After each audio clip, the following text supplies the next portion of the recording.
mapagpalang tanghali po mga katuwang.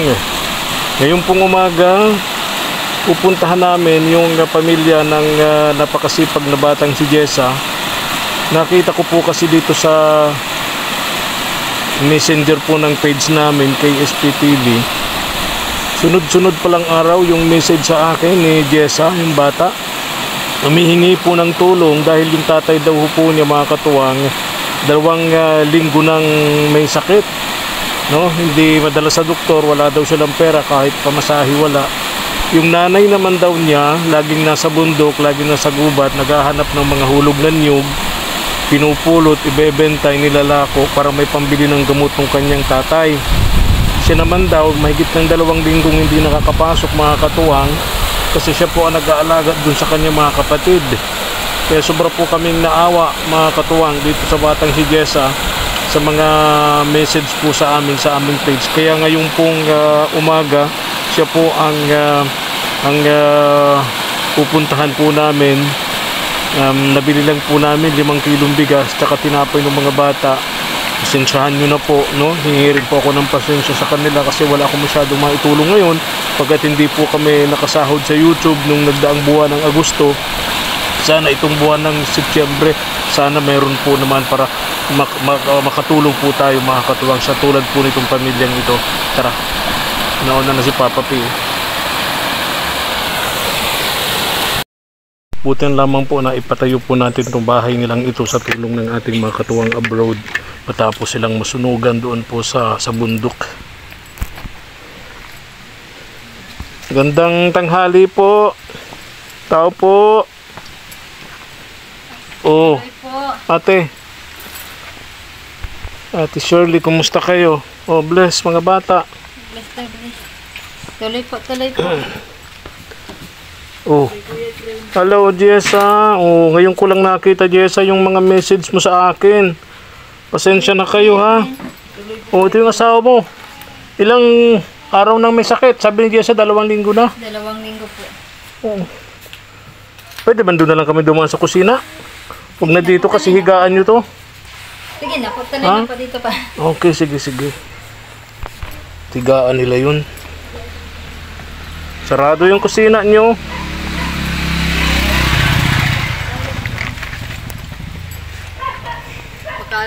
Okay. May kanin kayo. Sabi ni Jessa, lagi daw nilagang saging, nilagang kamote ang kinakain nyo. Iyo po. Buti may kanin kayo ngayon, oh. Kararating ko pa lang po. Ha? Naghanap po ako ng nyug para po may maibiling bigas. Kahapon po, wala po kami pagkain. Galing kang gubat, sa nyugan. Sabi ni Jessa, yung araw-araw daw na ginagawa mo, nasa nyugan ka, nasa gubat, namumulot ng nyug, nangunguha ng pako, mga gulayin dyan sa bundok, inilalako mo, pambili daw ng gamot ng asawa mo.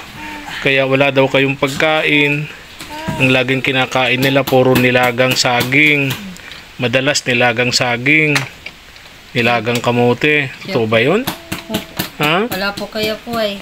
Dito tayo, silaw. Dito tayo. Dalos po kayo po. O ilang araw na ba yan? 2 linggo na po. 2 linggo na. Opo. Anong nararamdaman mo? Sa tiyan po. Sa tiyan. Sabi daw po, pasma. Sabi, UTI. Tapos, sa message nitong anak mo, si Jessa, lagi daw kayo nagsusuka. Iyo po. Hindi pa kayo nakapatingin sa doktor? Abo ko kung magpaano sa doktor, tabaka po i-admit ako. Ayaw mong magpadala sa doktor kasi baka i-admit kayo sa ospital. Wala mas lalo na kung mas mahirapan po si Agum. Iniisip mo baka mahirapan lalo itong asawa mo. Iyo po. Kung ma-hospital ka. Iyo. Alam mo, meron naman tayong government hospital, yung provincial hospital natin, kahit pa paano naman, may mga doktor doon, may gamot naman, kahit paano. Kumpara dito sa bahay nyo na nandiyan ka lang nakahiga. O, di ba? Ano po ang... Libre naman doon sa provincial hospital di ba? Opo, libre po. Kaya lang po, pag ako po na kumpay, masya mabantay sa po, mayo mabantay sa mga aki. Okay. So pag na-confine ka, kahit libre nga naman yung ospital, pagbabantay si misis mo, Itong si Ate Shirley, walang magbabantay dito sa mga bata. Opo. Di naman kakayanin lahat ng yan ni Jessa. Opo. Sa murang edad niya. 9, no? 9 anyos. Napakalaki na ng responsibilidad nitong anak mong si Jessa. Ilang araw ka na, Jessa, ang di nakakapasok? Ilang linggo na, ilang araw na? 2 linggo na po. Ha? 2 linggo na po. 2 linggo ka nang hindi nakakapasok. Opo. Dahil ikaw yung nag-aalaga ng mga kapatid mo. Kayo nagbabantay. Si mama mo nasa bundok. Sabi mo, nangunguha ng Nyug po. ano? Nyug. Nyug. Mga hulog yun, ano? Kasi wala naman kayong nyugan. Ano pa po? Oh, baka mamaya magalit po sa... yung may-ari, tago-tago lang po ako. Ano? Pag mahigpit po yung may-ari, tago-tago lang po. Kaya nga, baka mamaya magalit sa inyo yung may-ari ng nyugan. Mapagbintangan pa kayong Pag alam ko po may tao na tago. magnanakaw dun sa nyugan niya. Hindi naman po ako naakit, pulot-pulot lang. Hindi naman. Oo, hindi ka naman. Pero marunong ka umakyat. Hindi po. Oh, hindi ka marunong umakyat. So, kinukuha mo lang yung mga nyug na nahuhulog. Yun ang pinupulot mo. Magkano mo na ibebenta ang isang niyog? Nakakakuha po ako 10. Ha? Naka 60 pesos po. Ilan? 10 10 piraso. 10 pirasong nyug, 60 pesos Naka lang. 60 pesos po. Oo. Tapos ibibili mo ng gamot nito. Ano po, pag ano po yung paracetamol po, tapos kalahating kilong bigas po. 2 ganta lang yun. Isang kainan nyo lang yun. Isang kainan lang po. Tulad ngayon, 2 ganta. Ilang oras mong hinahanap yan dyan sa nyugan yung 60 pesos na yun. Ano lang po, una lang pag ano po, mga ilang oras lang po, gawa po, minsan po bago na ano po, asikasuhin ko muna po bago alis. Kaya po nga, paalisan, maghahanap na naman. Paalis po. ka na naman nga. Pupunta ka na naman sa gubat, sa Maghahanap nyugan. po, para po may pagkain mamaya. Anong bukod sa nyug na pinupulot mo, ano pa yung mga kinukuha mo doon? Pag nakakakuha po ako, yung mga pako po. Yung Pako. lalako ko man po. Tapos siguro gabi, mayroong mga gabi-gabi dyan, no? Kailan tanim yun? Tanim po. Kamagalitan ka doon. Sa tabing ilog lang po. Yung mga yung mga gabing layas kung tawagin, yung mga basang lang tumubo sa gubat sa ilog. Pero yung pako walang may-ari noon. Ay, wala po. Oo. So yun ang kinukuha mo, bebenta mo rin. Bibenta po. Naawa ako dito kay Jessa doon sa mga message nitong anak mo. Mabuti nagbukas ako ng messenger sa page namin. Nakita ko may 3-4 na araw na pala itong nagme-message sa akin. Sobra yung pagmamakaawa nitong anak mo na bisitahin ko raw kayo rito. Sinabi yung kalagayan ng tatay niya, ikaw, tapos siya.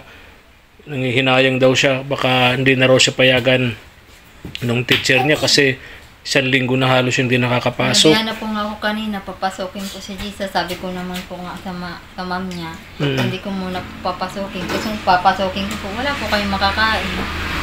Wala po mag-aasikaso. Mag-aasikaso sa asawang may sakit. Yung anak mo, maliliit pa. Ilan ba yung maliliit na yan? Yan na lang po 2 po. So si Jessa, edad 9. Napaka-responsabling bata na ng batang ito. Siya po yung naaasahan ko po dito pag wala po ako. So kung may pagkailangan yung tatay niya, siya pa rin. Siya po, Nautusan. Bigyan mo tinapay, Papa P, yung mga bata. Bigyan mo, Jessa, yung mga kapatid mo. Yan. Oh. Nakain na ba ng tinapay yun? Nakain na ng solid yun? konti-konti lang. Kunting-kunti lang. Kumusta? Di walang gatas yun.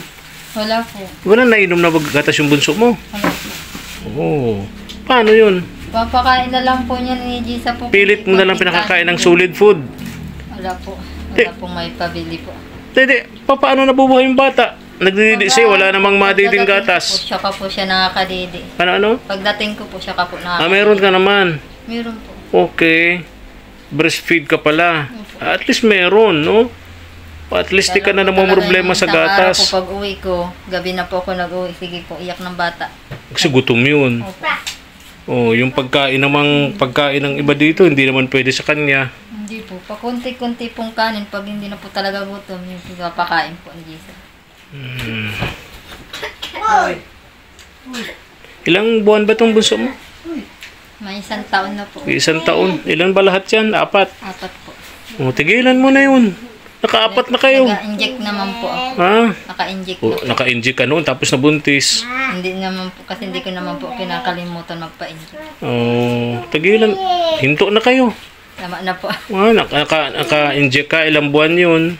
3 po. 3 buwan. So, pagka 3 buwan, tanda mo ang petsa. Opo. Kung kailan ma-expired yung 3 months, kamamay, makalimutan mo, kinalabit ka itong asawa mo. Tapos na pala yung 3 months. Nag-aalala naman po ako, siya po, pinapaalala niya po sa akin. Happy, very good. 'Di ba may lista naman 'yan sa records, no? Kung kailan ma-lapse yung matapos ma-expire yung 3 months, no? O ingatan niyo 'yun. Baka pagkalabit itong asawa mo gumaling. Ito ba pag magaling mahilig bang mga labit? Hindi po. Ha? Bira na po. Bira ng mga labit. O, wag na kuya mga labit. Tulad ngayon, tingnan mo.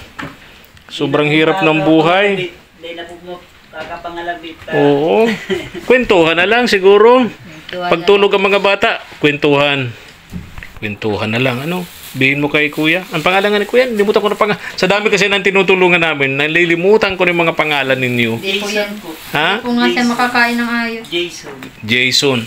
Paano? Di ka makakain? Hindi po. Sige niya po Kunting suka. ano lang po, dikit lang na maluto. Kunting-kunting kanin lang, sinusuka mo na.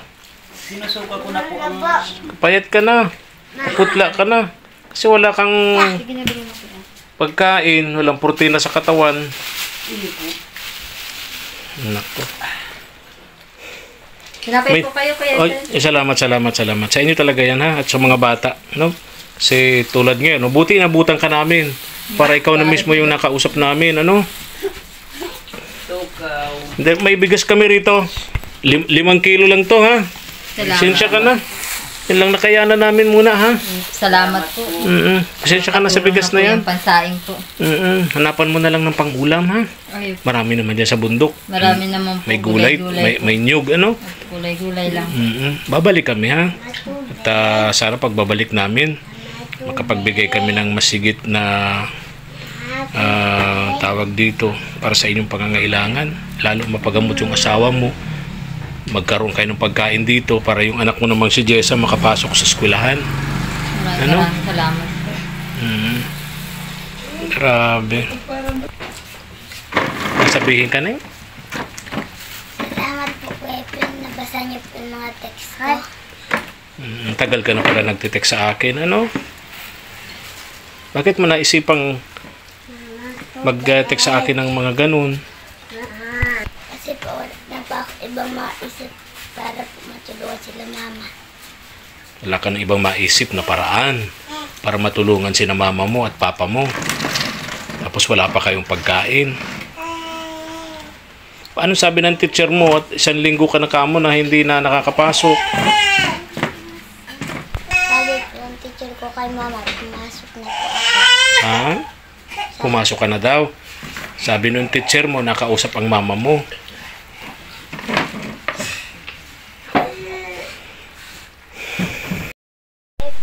Madalas namin kinakain. Ano yan, saging? Opo. Ay, saging. Bukod sa saging, ano pa? Kamuti po. Ha? Kamuti. Kamote. Masarap naman. Opo. Kakaumay na po. Mahigit 2 linggo na po. Nauumay ka na? Mahigit 2 linggo na. Anong pang-ulam niyo dyan sa nilagang saging o nilagang kamote? Ito po yung kinayod na nyug. Ha? Yung kinayod po na nyug. Kinayod na niyog. Buti na lang po nakabili si mama ng 2 kilong bigas. 2 kilo? Sabi ni mamo, 2 ganta. Ha? Ano ba yung 2 ganta o 2 kilo? Ha? Ano ba totoo doon? 2 ganta, 2 kilo? 2 ganto. 2 ganta, oh. Di yata alam ng bata yung kilo. 2 ganta. So, nakasaing kayo ngayon. Ha? Anong ulam? Ulam po namin asin. Inulam nyo dun sa kanin, asin. Opo.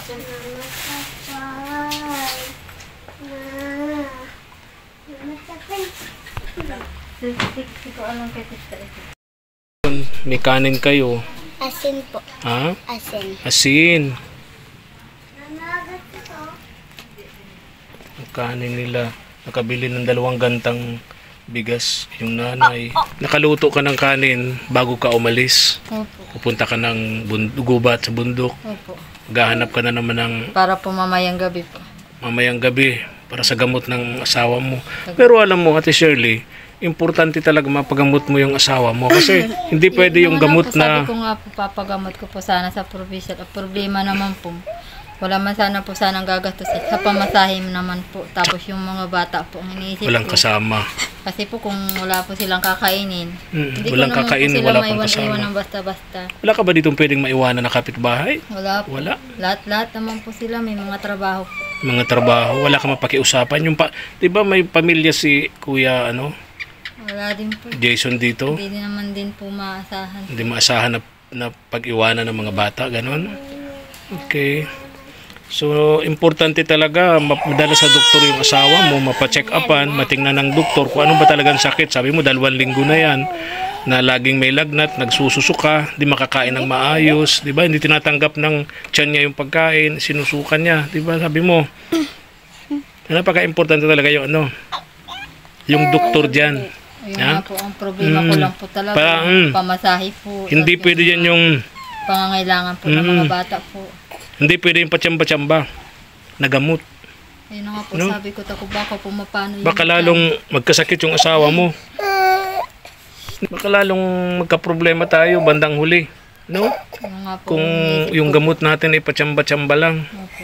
Importante madala sa doktor. Madala sa doktor, Gusto ko nga sa mo badalhin po sa doktor. Sabi niya po kasi sumasakit yung sikmura niya. Tapos, hindi na po siya nakakadumi. Oo. Opo, 1 linggo na po siyang hindi nadumi. Oo. Kaya natatakot din po siya. Baka daw po butasin yung tagiliran niya po. 1 linggo na siyang hindi nakakadumi. Hindi po. Suka ng suka. Sige lang po ang suka. Sakit ang tiyan. Opo. Tapos po pag araw po ganitong tanghali, mataas na po yung lagnat niya, nanginginig na po siya. Nanginginig na. Tapos pagsapit naman po ng gabi, yan na naman po simula naman nanginginig. Nanginginig na naman siya. Nanginginig po siya. Kaya pala lagi siya nakamedyas. Gustuhin ko naman pong padoktoran siya. Kalang po talaga yung mga pangangailangan po ng mga bata, wala. Yun Pagkain. lang po ang naman po iniisip ko. Tsaka yung iiwanan dito. Kasi babantayan mo siya sa ospital. No? Hirap ng kalagayan nyo rito. Ate Shirley. Ito yung madalas yung pagkain. Mga anak mo rito. Sana si Kuya Jason? Wala. Pumunta po ng CR po, sumasakit po ang tiyan. Kapag sumasakit ang tiyan niya, pupunta siya sa CR. Pero hindi naman Hindi siya, naman po siya dumudumi. okay, tapos masuka. Opo. Okay, tapos nanginginig. Nanginginig po. Nilalamig. Opo.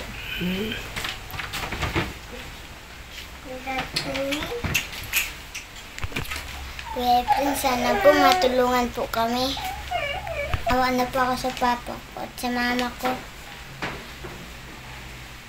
Tapos po mga kapatid ko po, di na po kumakain. Tapos po di na po ako nakakapag-aral. Sana po lumaki na po ako para po matulungan ko si mama at si papa. Sana ay lumaki ka na para matulungan mo yung mama at papa mo. Salamat po at pumunta kayo dito. Salamat po sa dala niyong bigas. Hindi na po kami kakain ng nilagang